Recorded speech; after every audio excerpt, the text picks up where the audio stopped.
The spiral path.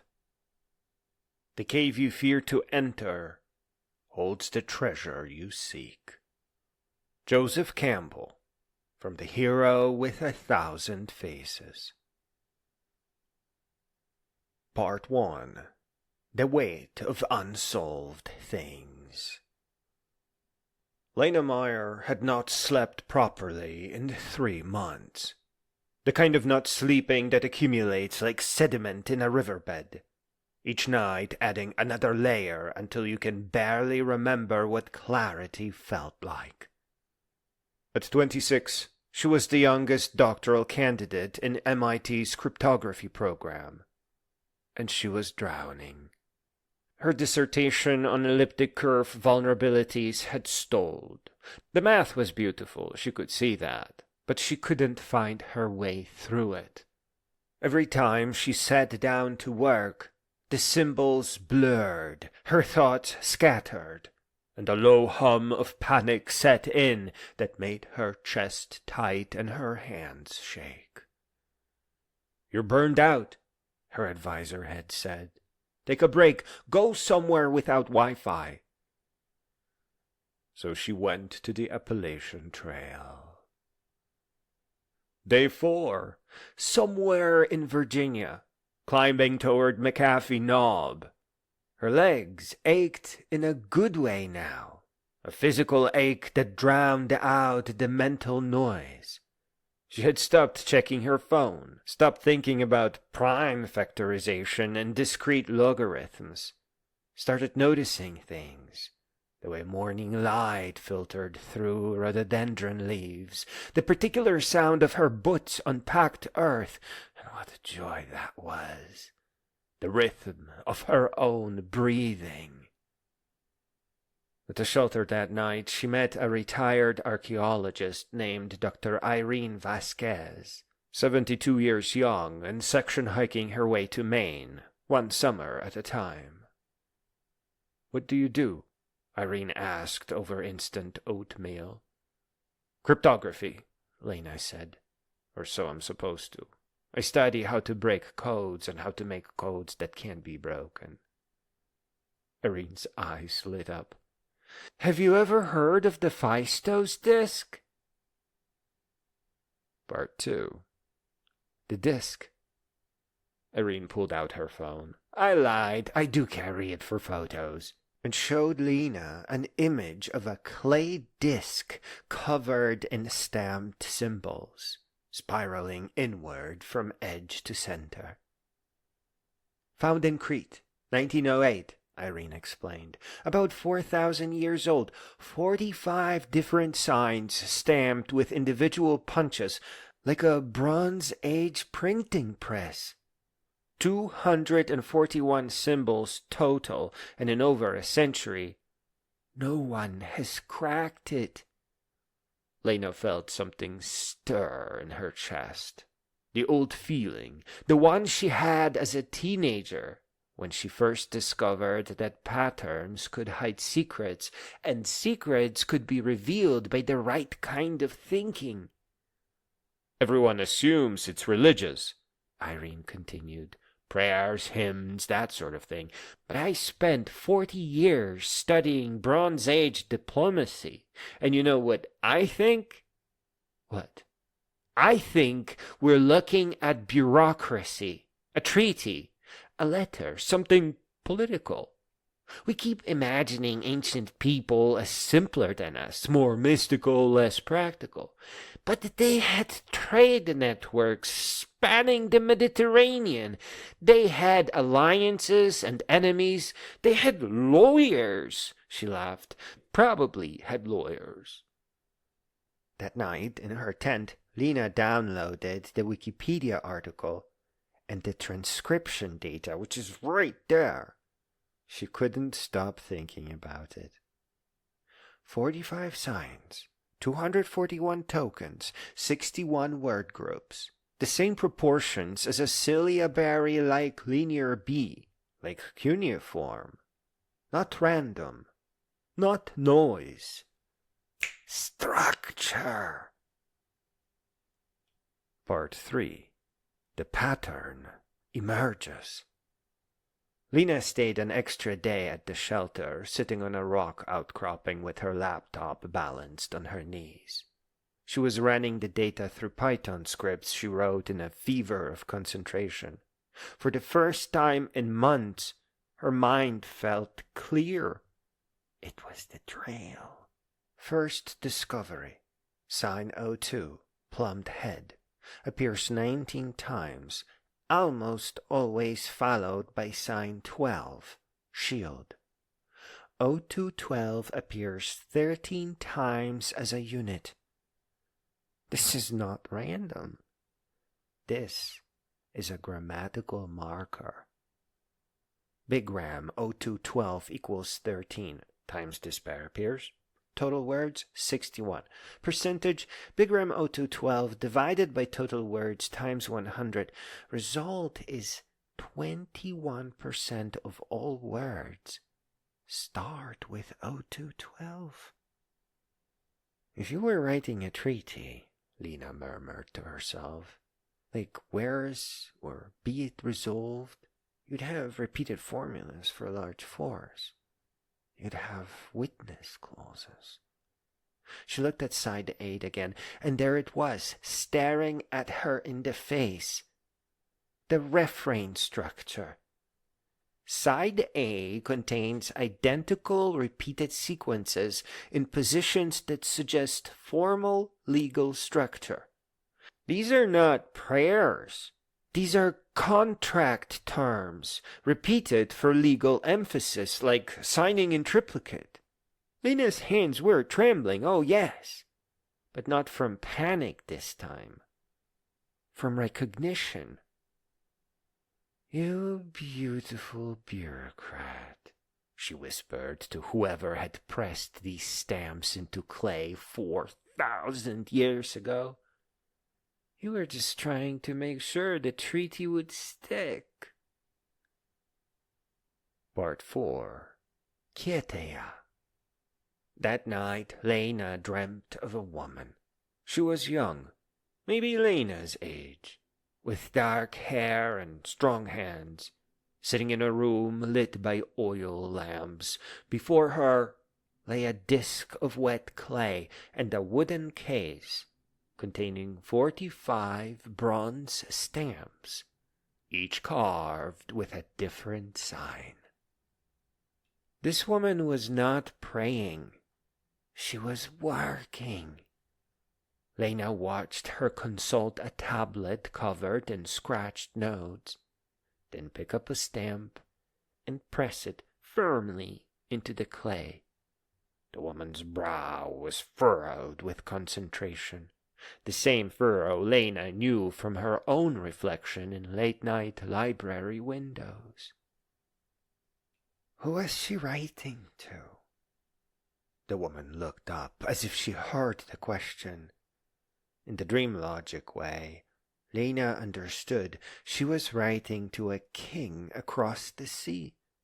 The terms of alliance, the exchange of goods, the promise of ships in time of war, the clauses about what would happen if either side broke faith.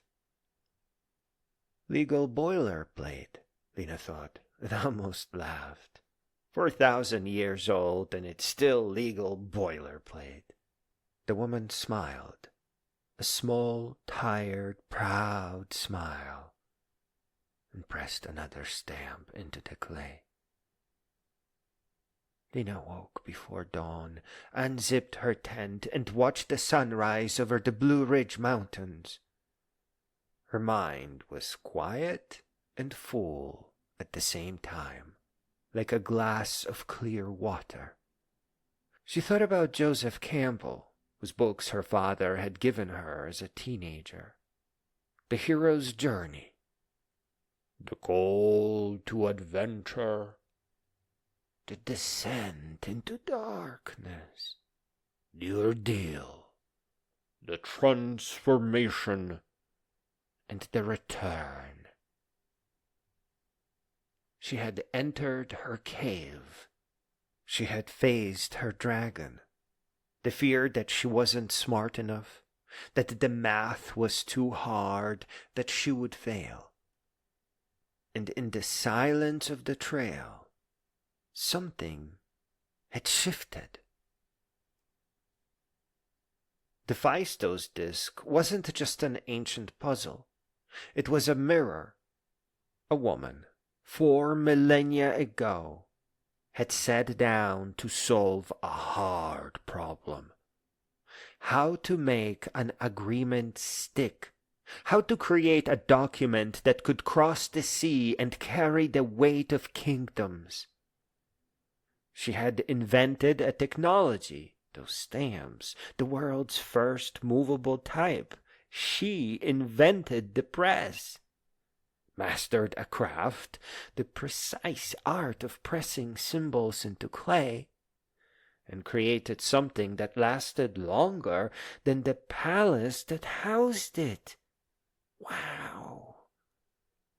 And she had done it not through mystical inspiration, but through well-thought-out work, through skill, through the same patient application of intelligence that Lena was learning to trust in herself. Part 5. The Return. Lena finished her section hike 2 weeks later. Brown from the sun and strong from the climbing, on the bus back to Boston, she wrote in her notebook, "The Phaistos disk and elliptic curve cryptography have more in common than I thought. Both are about encoding, finding ways to represent complex agreements in a form that survives transmission. The Bronze Age scribe used pictographic stamps. We use mathematical structures on curves over finite fields. But the goal is the same. Make it stick. Make the message unambiguous. Make the signature unforgettable." Back at MIT, she dove into her dissertation with renewed energy.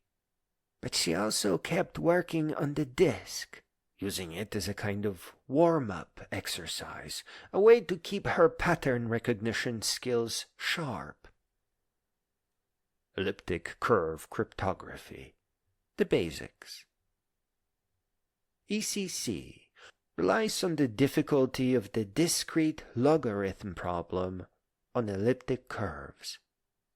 Given a point P on a curve, and another point Q, which equals NP, P added to itself n times, it is computationally infeasible to determine the n, even though verifying that Q equals NP is easy. This asymmetry, easy to verify, hard to reverse, is the foundation of modern digital signatures. It's what makes Bitcoin work. It's what secures your bank's website. And in a strange way, it's what the Phaistos scribe was reaching for. A message that could be read, but not forged. Lena set up a small local AI system, a small language model she could run on her own hardware, trained on Bronze Age texts and linguistic patterns. She fed it the disk transcription, the Luwian hieroglyphic corpus, the linear A tablets, everything she could find. Running local large language model analysis on the Phaistos corpus. Model: fine-tuned Mistral 7B on Aegean Bronze Age texts. From transformers, import auto-model for causal LM. From Phaistos tools, import disk transcription, compare n-grams. Model equals automodel for casual LM from pre-trained Aegean Bronze 7B.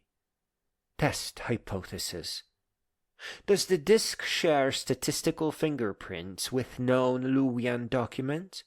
Similarity equals compare n-grams. Disk transcription Luwian corpus N3. Print F.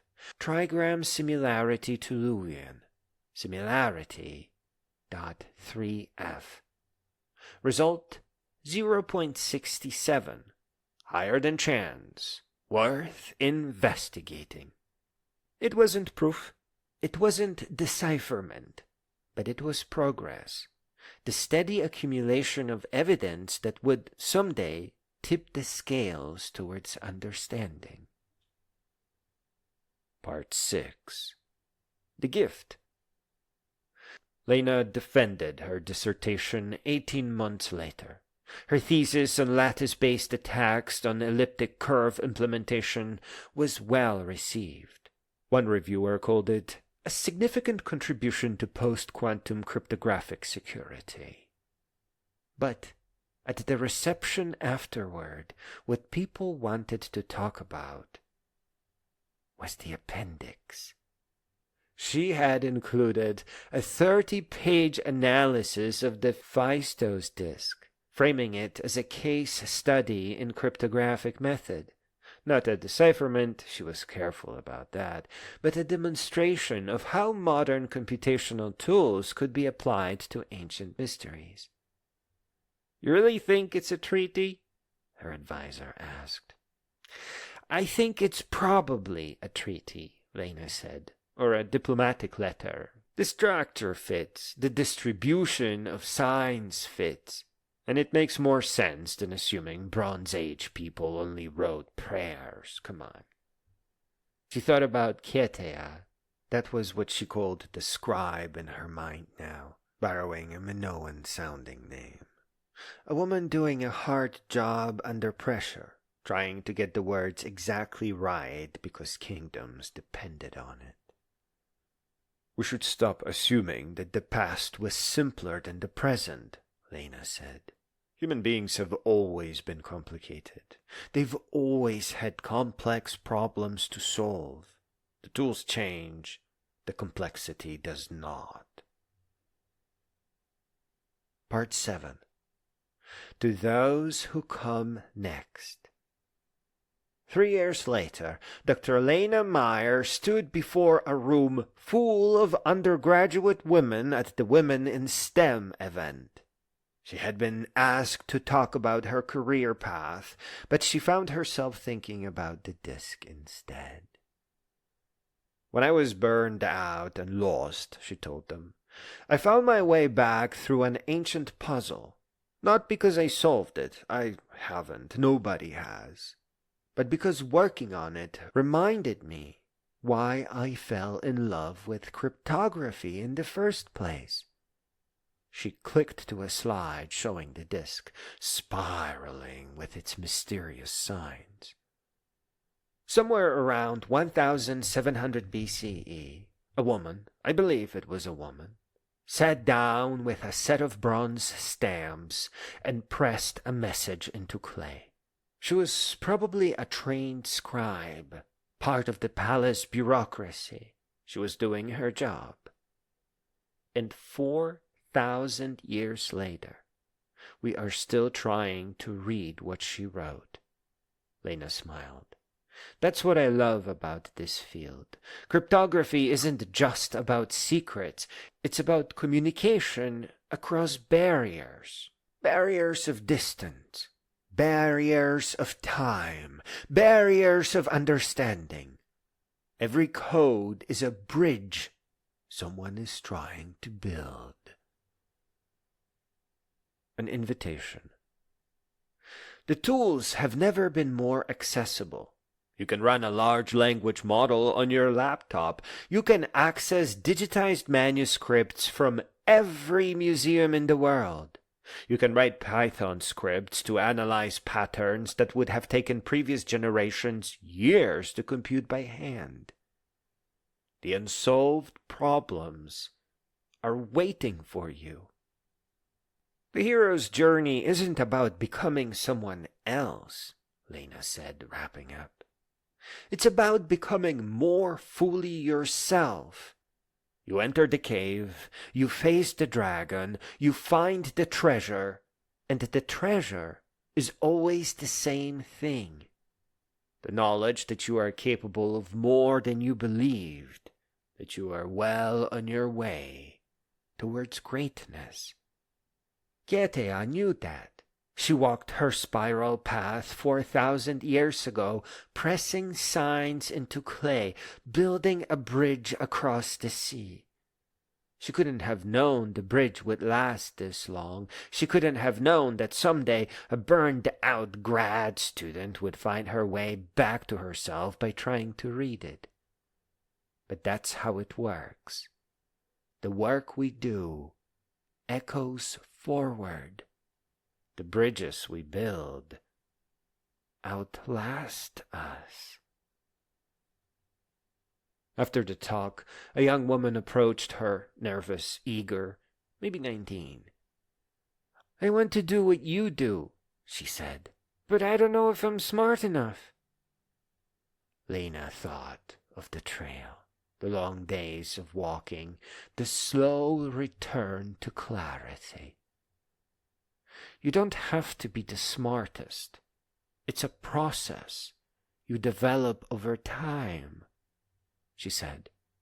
You have to be willing to keep going when it's hard. You have to trust the pattern is there, even when you can't see it yet. And you have to know when to take a break and become an adventurer. She handed the student her card. "Email me. I'll send you the FISTOS data. See what you can find." The student's face lit up, that old light, the recognition of a problem worth solving. Somewhere, Lena thought, Ketea was smiling. We shall not cease from exploration, and the end of all our exploring will be to arrive where we started, and know the place for the first time. T.S. Eliot, Little Gidding. The disk is real. The patterns are real. The invitation, especially to the great trails, the Appalachian Trail, the Pacific Crest Trail, and the Continental Divide Trail, is real. The cave you fear to enter holds the treasure you seek. You are meant to grow, never stopping part way, growing all the way up until you become a great being. That's what the hero's journey and the trails are for. That's the height you must travel.